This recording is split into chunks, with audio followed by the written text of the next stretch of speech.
Yo ho ho ho, a pirate's life for me. Doot doot.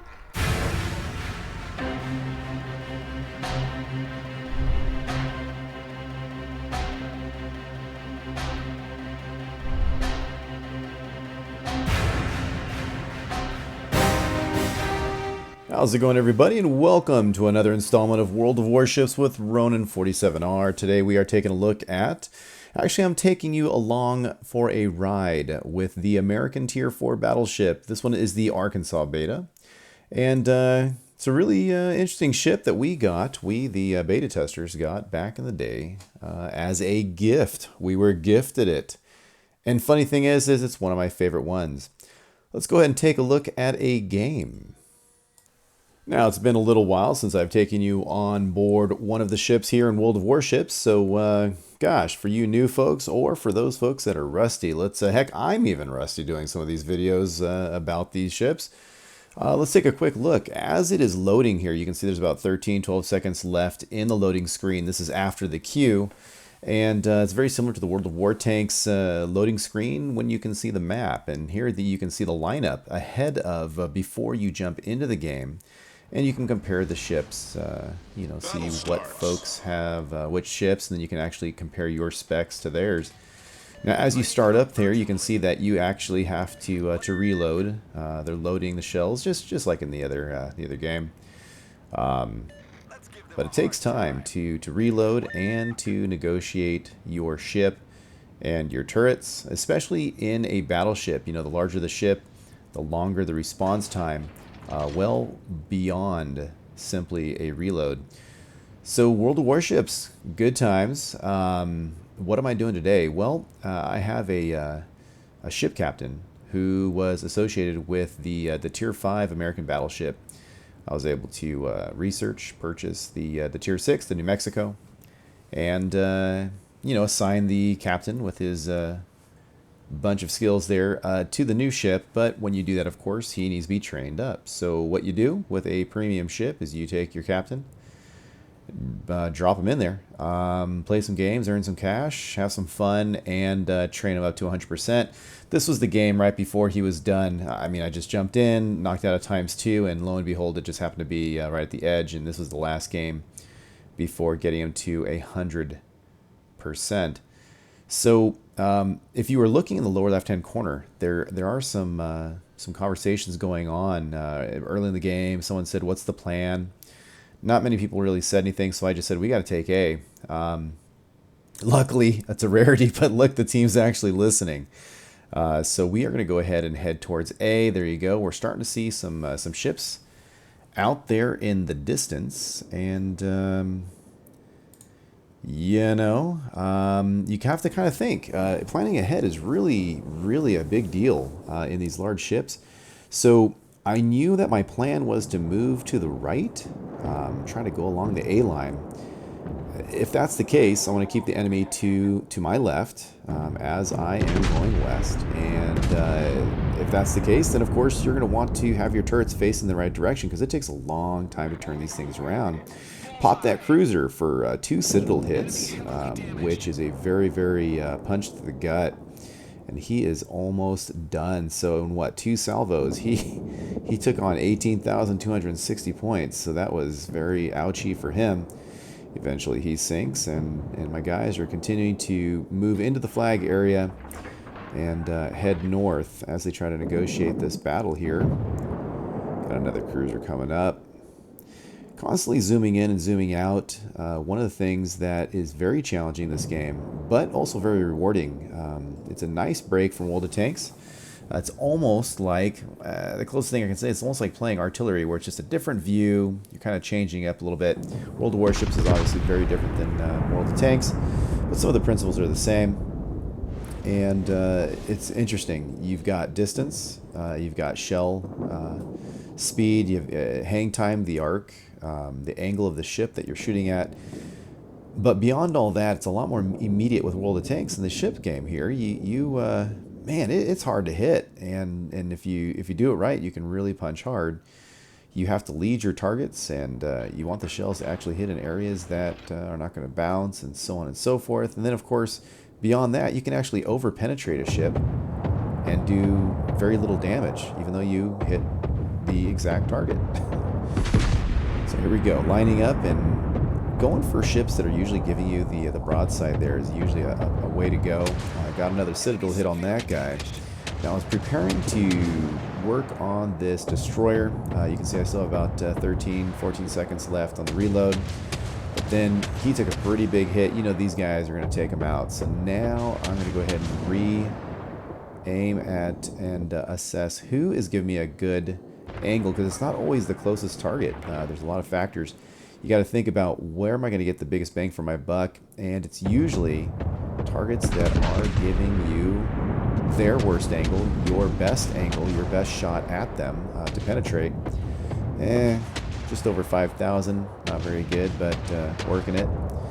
Luckily, I'm not under attack by the air because this particular battleship has 0 anti-aircraft. That's one of the drawbacks, but it has great concealability for a battleship, and the guns are a lot of fun, especially at Tier 4.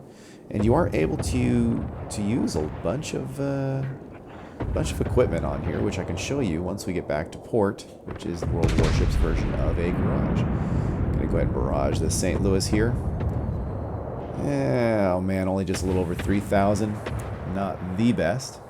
He is sunk, and now we're slowly whittling them down, at least on our neck of the woods. But the Reds are winning. You can see that we have more ships that are destroyed. And that cruiser is going down as I'm waiting to reload. Also, too, your turrets cannot aim 360. They will be blocked by your conning tower or whatever happens to be the shape, the architecture of your ship. So as you can see, there is a orange or brown circle, which is an indicator of my gun, where it's pointing, and also the status of the reload. And you can see it doesn't ever, the one on the far left never comes to the center in the last few moments, and that's because it cannot aim that far forward. So the whole point is that when you want to put all of your guns on target, you're going to actually have to not just aim your turrets, you have to actually move your ship, which is sometimes not good because then you're going to ruin your angles for defense and so on and so forth. So here we go. Losing all of my guns except for my front turret to the aim because I am now trying to make the most speed by going directly at the target, or nearly directly at the target, which means that I can only bring one turret to bear on the enemy. So gaining in speed, losing in the amount of guns I can put on the enemy. Now, I believe conversation is going to start up here pretty soon. Maybe I'm jumping the gun here. So we're pretty much just chasing down this this battleship, and he's making pretty good speed. He's going to make it through the past that island and the two islands there. Probably with all that health and what few guns we can get on him, he's going to make it past before we can sink him. Meanwhile, we do have a few guys. We have a carrier you can see in the southeast who is completely unprotected. Don't know if he is detected. And then we've got one of the guys on our team saying, get that BB, which is the shortened version for battleship, which is a great idea. But if you can look at our grouping, we're doing a great job of staying grouped up. We do have one cruiser that is running north, and he's pulling the enemy towards us. Really, he's just trying to escape. What I'm going to go ahead and tell these guys is not to get pulled out. Don't get strung out, because we're going to be, separated and vulnerable. Because you can see already some of the faster cruisers and destroyers are starting to leave the group. Now, what I'm telling these guys is to focus on B, because if you look down the south, you can see the Reds are starting to move on B, and if we're strung out, we're going to be totally toast. So it was kind of cool because as I jumped the gun again, later on in the conversation, somebody says, yeah, Ronin's right. So I felt kind of good that folks were actually being strategic and team-oriented. Now look how we're strung out right there. You got the destroyer, 2 cruisers, Two BBs are in the back. I mean, that's a big, long line. That's a very long distance, and that can be bad. So what I'm going to tell these guys now is I'm going to tell the DD, take out the carrier, but everybody else just needs to focus back on B, because already they're starting to cap, and we are strung out pretty badly. And again, these things take time. You really have to plan ahead because of the speed in which you're everything from turrets to turning to ship turning, ship speed. And when you commit, you just cannot turn on a dime. Not to mention bad guys are shooting at you. Alright, so we do have this German cruiser inbound here that is tootling around in the B capture point. And I'm being conscious of the Wyoming is making a turn there in the to my front and right. You can see it's down there on the F line, just starting to head east. And we really need to take out this cruiser before we move on, if at all possible. Do not want to start getting shots from all directions. That is a no-go.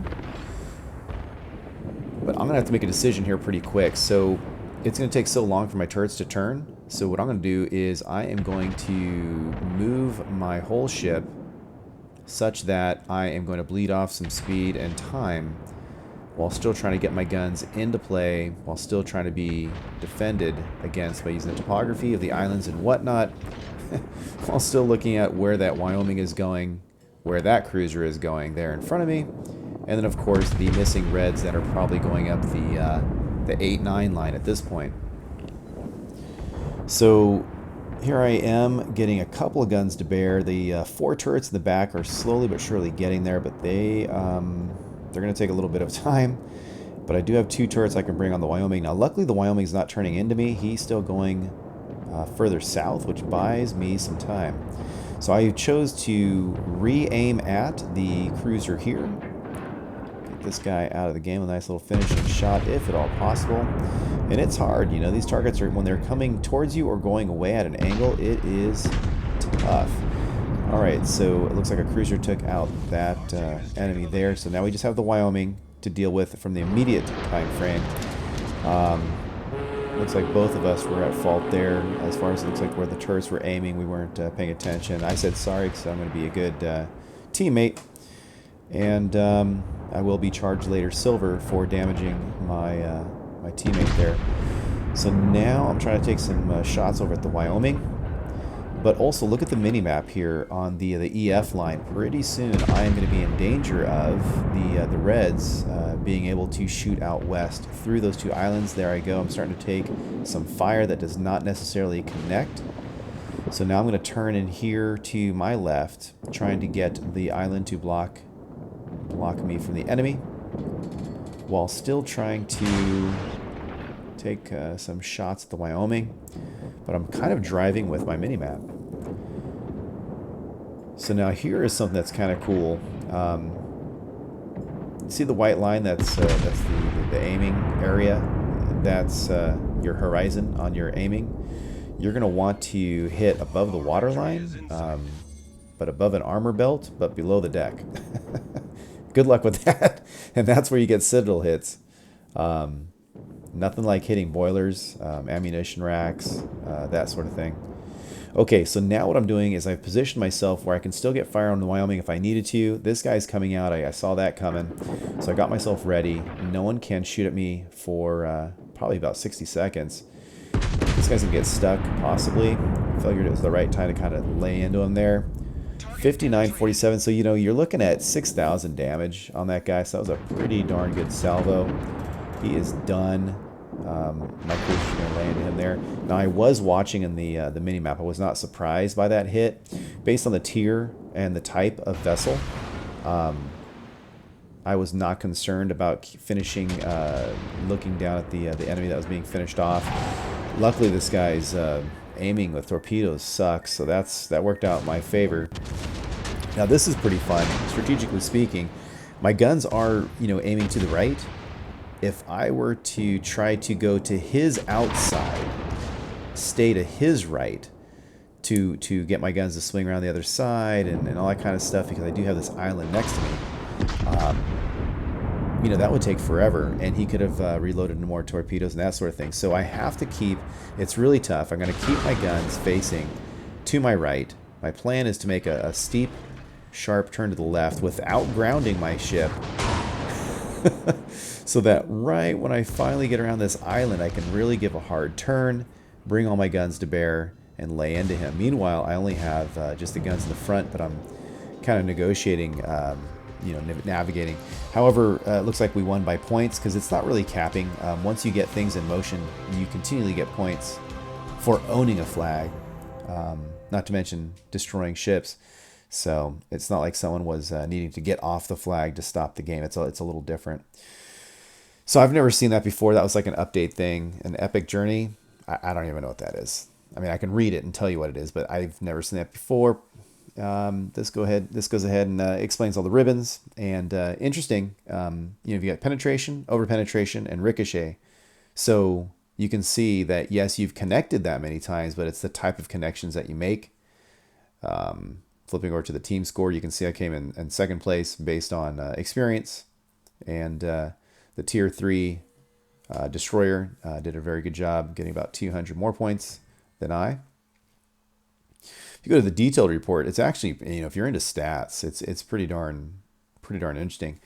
So you can go ahead and look at the different things here from, I mean, I don't have to read it to you, but it's pretty neat. Who did you affect? You can scroll it left and right. You can see macro information, damage received, etc. Credits and XP. There's a huge disparity between having premium and not having premium. As you can see there, without premium, the total is 63,000 silver earned.